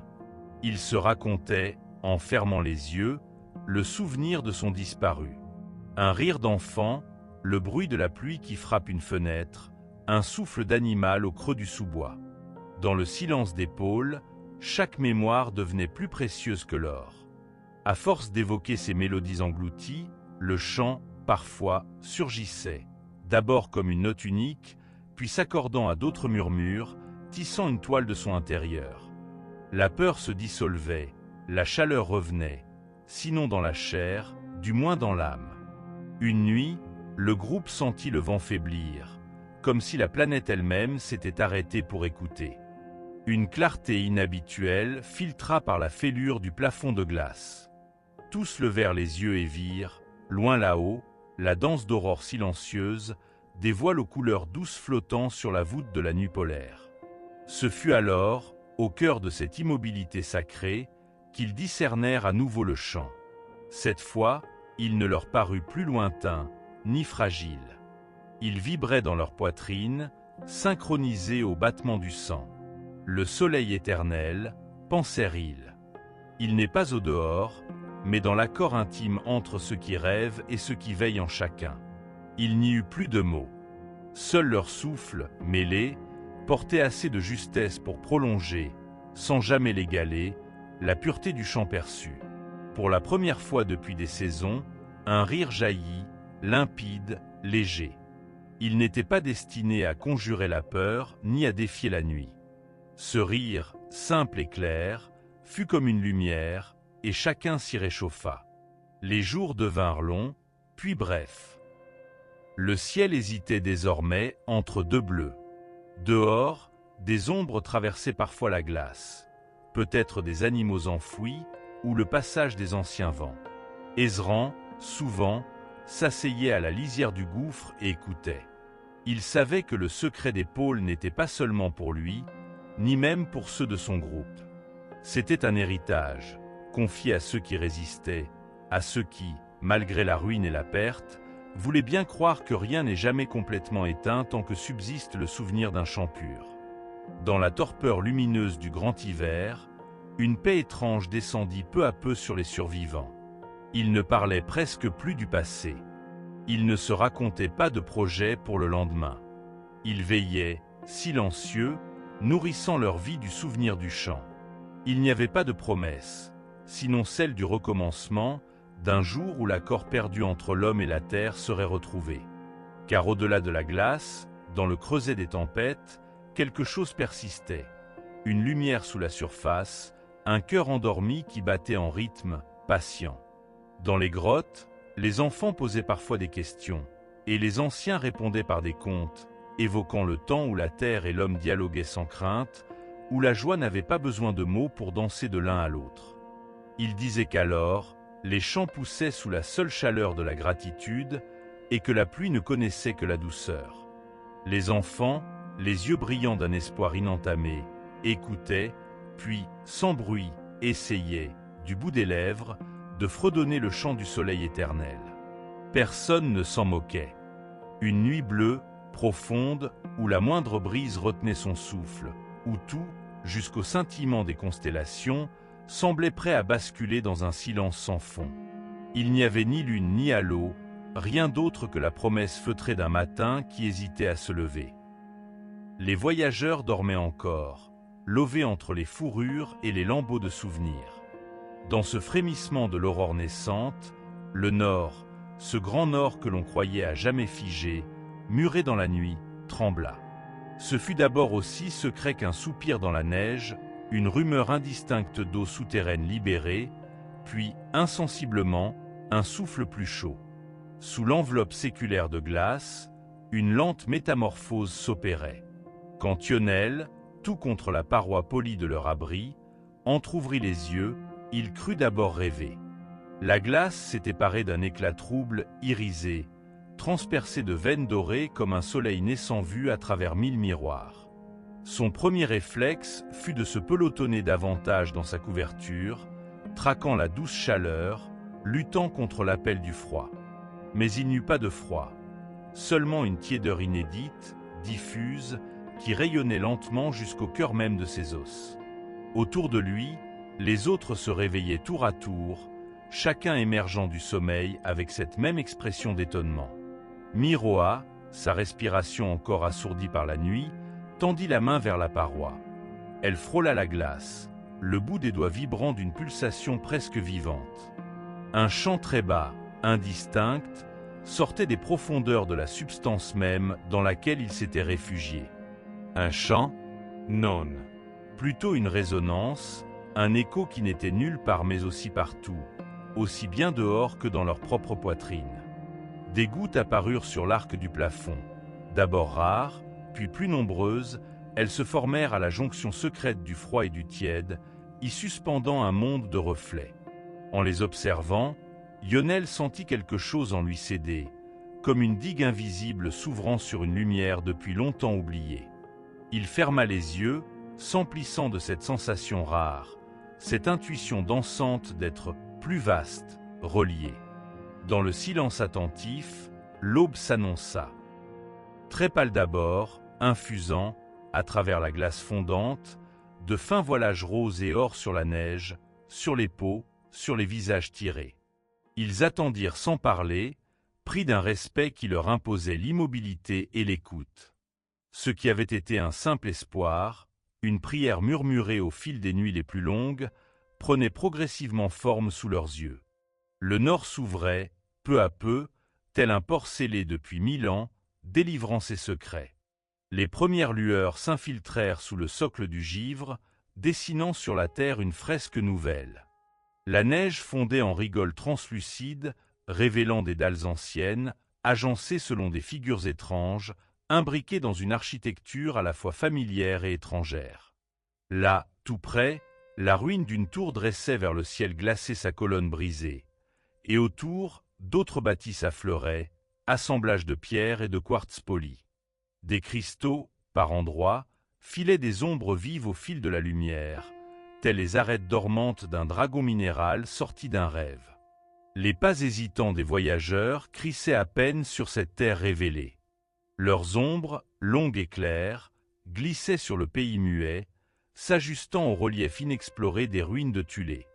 Pour la première fois depuis des générations, l'on respirait ici autre chose que la froideur. Chaque souffle était habité du parfum des civilisations ensevelies et de la chaleur profonde qui s'éveillait. L'air lui-même semblait chargé de souvenirs, d'images traversant les pierres encore tièdes. C'était une chaleur qui ne venait pas du ciel mais de plus bas, de sous la glace, de l'intimité enfouie de la terre. Une chaleur très douce, plus vive que la lumière d'été, comme un feu sous-jacent longtemps contenu. Dans les grottes et les passages effondrés, d'étranges cristaux luisaient, vibrant d'une clarté intérieure, comme si, au sommet de la nuit, une aurore avait décidé de naître sous la peau du monde. Ils avancèrent chacun à leur rythme, osant toucher les structures, déjouant la crainte de profaner. Partout, des traces singulières. Le profil effacé d'un visage sculpté, un relief stylisé d'oiseaux ou de comètes, une inscription qui semblait résonner dans la mémoire sans que nul ne la lisât. La lumière s'amplifiait, et à chaque pas, le sol leur apparaissait moins étranger. Miroa s'arrêta devant ce qui restait d'un palais, un vaste hall aux colonnes effritées, dont les mosaïques miroitantes racontaient l'histoire d'un peuple oublié. Elle posa sa main sur une pierre, ferma les yeux. Derrière ses paupières, des images dansaient, faites d'or et de neige, de chants portés par le vent, de visages ouverts sur la joie ou la tempête. Elle sentit couler en elle ce courant vivant, doux et profond, comme un ruisseau souterrain. Yonel vint la rejoindre. À la lumière des cristaux, il reconnut sur le sol une immense rosace, ciselée d'innombrables fragments de verre poli. En son centre, une sphère, un soleil stylisé d'où partaient, comme des bras ouverts, des rayons entrelacés. Ils restèrent longtemps là, saisis de respect devant la rayonnance de ce soleil dormant, cette effigie qui semblait sourire dans la pénombre. Il y avait dans cette lumière endormie la promesse d'un réveil. C'était le soleil intérieur, pas celui, lointain, des astres, mais celui qui brille, obscurci parfois, dans la poitrine de chaque être, tisonné de mémoires anciennes. Ce jour-là, la clarté monta, se faufilant dans les creux, réveillant chaque ombre. À mesure que le feu souterrain gagnait en vigueur, la ruine reprenait des contours. Les statues ébréchées semblaient veiller, les mosaïques s'illuminaient d'éclats nouveaux, des reflets dansaient sur les parois des habitations érodées. Au loin, la neige fondait sur les bassins entourant la grande place, dévoilant le dessin symétrique d'un jardin fossilisé, pavé de pierres translucides dont la lumière, douce et ronde, semblait répondre à celle qui grandissait dans le ciel. À l'intérieur de chacun, un mouvement s'opérait, d'abord une hésitation, puis la sensation d'un poids qui s'efface doucement, comme si cette vieille brume de peur et d'oubli, amassée au fil des siècles, s'évaporait, laissant place à une curiosité enfantine. Yonel se sentait respirer plus grand, écouter plus loin. Les voix des compagnons, chuchotées ou chantées, se fondaient peu à peu dans cette mélodie souterraine émanant de chaque pierre, de chaque source. Un pas plus loin, au seuil d'une porte effondrée, se tenait Lyra. La lumière nouvellement née dessinait une auréole autour de ses cheveux sombres. Elle observait au loin l'étendue du pays enfin révélé, le glacis de la banquise se brisant en 1000 éclats pour laisser place à la terre renaissante. Elle aurait voulu parler, nommer la beauté de ce spectacle, mais les mots paraissaient vains. Cela n'appartenait plus au langage, mais à l'évidence même du vivant renoué. Alors le souvenir d'Hyperborée s'imposa, non comme une lisible mémoire, mais comme un chant sous-jacent, une certitude inscrite dans l'os, dans la moelle. Il n'y avait pas eu de véritable exil. Il n'y avait eu qu'une longue nuit, la fatigue oubliée de leur propre lumière. La lointaine Hyperborée, avec ses ciels polaires, ses chemins de lumière et de chant, n'avait jamais quitté leur monde intérieur. Elle dormait dans le plus secret de leur être, dissimulée mais intacte. C'est à cet instant que s'éleva la première note claire, scintillante comme l'eau sur la pierre.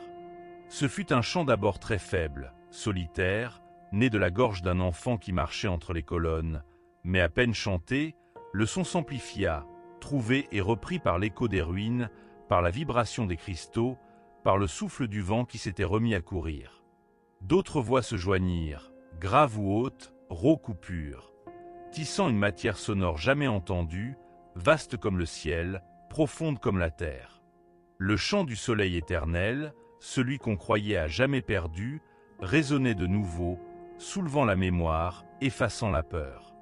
Les voyageurs marchèrent sous le chant, traversant les avenues défoncées, portant à bout de bras la lumière retrouvée. Ailleurs, loin dans d'autres pays, d'autres hommes, d'autres femmes, sentirent confusément ce même frisson se lever en eux. Un soupir, une trille, un fragment d'espoir. Ce chant s'infiltra partout, à travers les cœurs, les mers, le temps. Il allait là où la lumière intérieure voulait renaître. Les arbres, longtemps figés dans le gel, se mirent à suinter une sève nouvelle. Des oiseaux d'hiver, jusque-là muets, jetèrent sur la neige le bleu soudain de leurs ailes. Même les bêtes, repliées au creux des rochers, sortirent lentement, portées par l'appel d'un monde qui s'éveille. Lionel et Miroa, sur la grande esplanade dévoilée, levèrent la tête. Au zénith, dans l'immensité pâle du ciel, un nuage écarlate glissait, découpant sur l'aube la silhouette inversée d'un ancien emblème solaire. Ils virent alors ce qui venait de s'opérer, sans bruit, dans la profondeur du nord. La lumière n'était pas tombée du ciel, elle avait jailli de la terre, des ruines, et, surtout, d'eux-mêmes. C'était une lumière sans ombre, qui ne brûlait pas, mais réconciliait et reliait tous les êtres présents. Ils comprirent que le voyage n'avait jamais été une fuite devant la nuit, mais un lent retour vers cette clarté oubliée. C'est ainsi que s'achève cette saga. Merci d'avoir suivi cette histoire. N'oubliez pas d'aimer, partager et vous abonner à Saga Ancestrale pour d'autres récits fascinants. À bientôt.